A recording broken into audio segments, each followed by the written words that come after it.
What if you could hold a galaxy in your hand?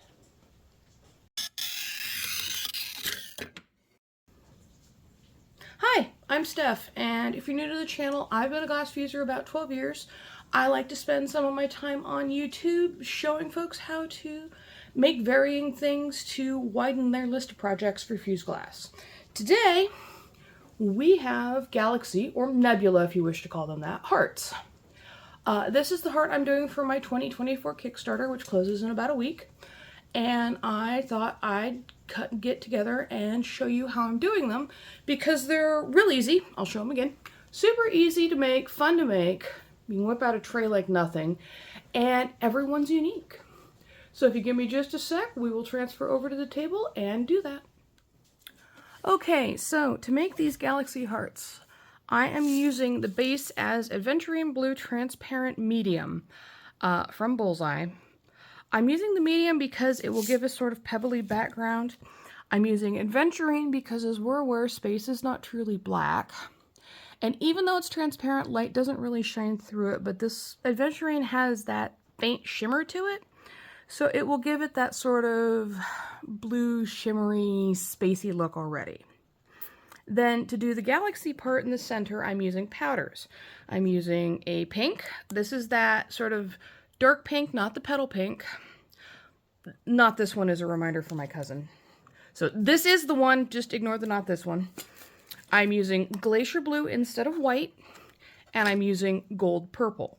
Why am I using glacier blue instead of white? Because I have found that white, for whatever reason, tends to burn off in my kiln unless I use a large amount, but something like glacier blue does not. So I'm going to use that.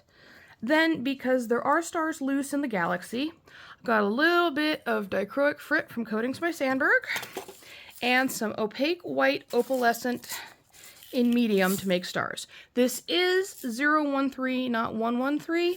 I thought it might be a better choice since it's denser for the occasional star. And then to cap, I have crystal clear frit. I just have it in a 4-ounce container because I go through pounds of this stuff, and I didn't feel like hauling the 5-pound jar up from the floor. So to start, as you can see, I have filled some of my hearts with just a scoop or two of medium frit.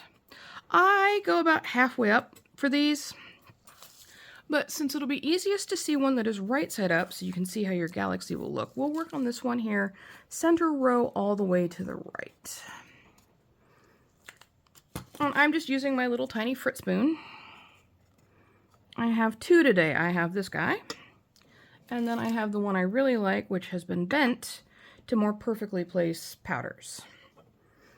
So what I'm going to do is I'm going to start with the background of the galaxy, and for this one, I am going to use the pink. The beauty of these galaxies is you can use whatever colors of powder you have. I mean, frequently when we look at images of stars and of galaxies and nebulas, we see a lot of pinks and purples and blues. But if you happen to have greens or oranges or yellows, use what you have. In my case, I have a nice variety, but I want to go with a pink, a purple, a blue, sort of that sort of thing. So I'm going to start up here, upper part quadrant of the heart, and just carefully start sprinkling powder kind of at a diagonal. Now, unfortunately, I'm in Oregon, it's January, and it's been raining, so everything's a little sticky. See, I've essentially made a stripe across, and that's going to be the beginning of my galaxy. Don't worry about getting it perfect. As things melt and spread out, it'll change a bit. So that is the beginning of my galaxy. I'm going to leave it fairly thick. I'm just tamping it down to make sure I can't see the blue underneath. And then from there, I am going to add a bit of gold purple. Now, this looks blue. I promise you it'll be purple. As a sort of stripe on the bottom. So, there we go. There's the gold purple. Some of the pink is still showing through. And then we'll use the glacier blue. And man, I really need to clean my desk. little bit of glacier blue. I'm going to put it up here. As sort of like a cloudy formation. Maybe a little over here. I mean, you could go onto like the NASA gallery and find yourself your favorite nebula or star formation or artist concept and mimic it. But I'm just kind of going with something kind of, you know, unique. And then since, you know, nebulas aren't perfect and sometimes space shows through, I'm going to drop just a few pieces of aventurine blue. So it looks like the night or the space is showing through.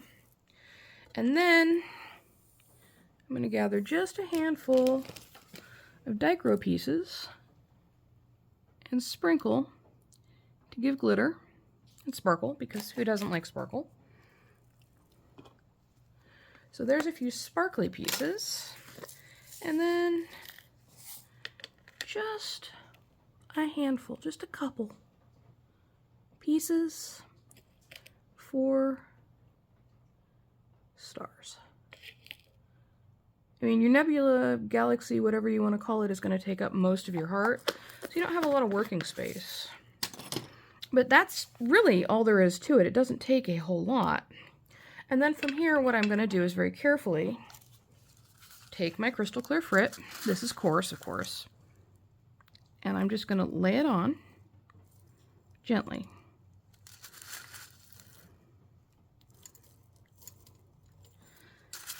And do what my students do and pretty much fill right to the, excuse me, right to the top of the mold.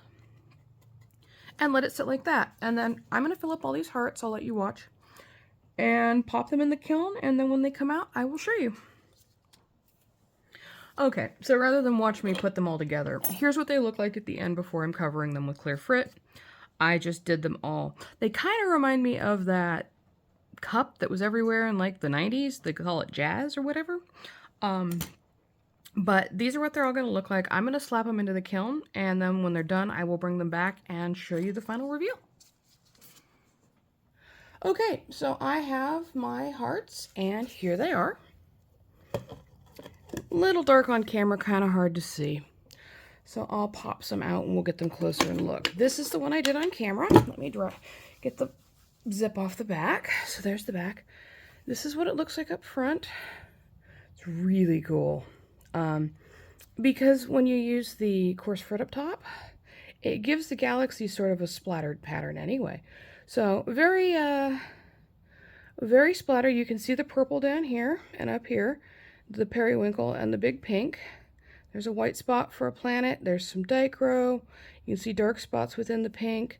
So I'm super happy with how these turned out. Like I noticed with some of them, not as good as others. This one, I ran the purple through the middle, and I think it's too dark for the middle. You can see here in a couple of spots, the galaxy is sort of, let's see if I can turn it a bit better. You can see kind of how the galaxy that's purple in the middle is too dark. I really think you ought to go pink or blue and layer the purple on in spots because it's so close to the aventurine. So I'm not as thrilled with this purple. Don't think the purple is as good. So pink good, purple not as good. Let's grab this guy in the middle. Nah, we'll go to the right. Everything's on the right. And then this is with the blue down and the pink and touches of purple. I actually think maybe now looking at it, I will get like a neo lavender powder and try that instead. Because I do think that gold purple is getting too dark unless it's layered on top. And I knew I put it right there. You can just see it for me. I don't know if you can see it. I can just see it. It's galaxy-like, but it doesn't really show with the purple. So my advice would be skip the gold purple, use pinks, blues, light colors. It'll look much better with the aventurine. But yeah, this is how they look. I'd recommend playing around with them till you find a galaxy that you personally like and get to making yourself some galaxy hearts. As always, thank you so much for watching, and may the kiln gods be kind. Hey, it's Steph, and I appreciate you watching my video. YouTube will recommend another one down below, so if you want to keep watching, just click on it.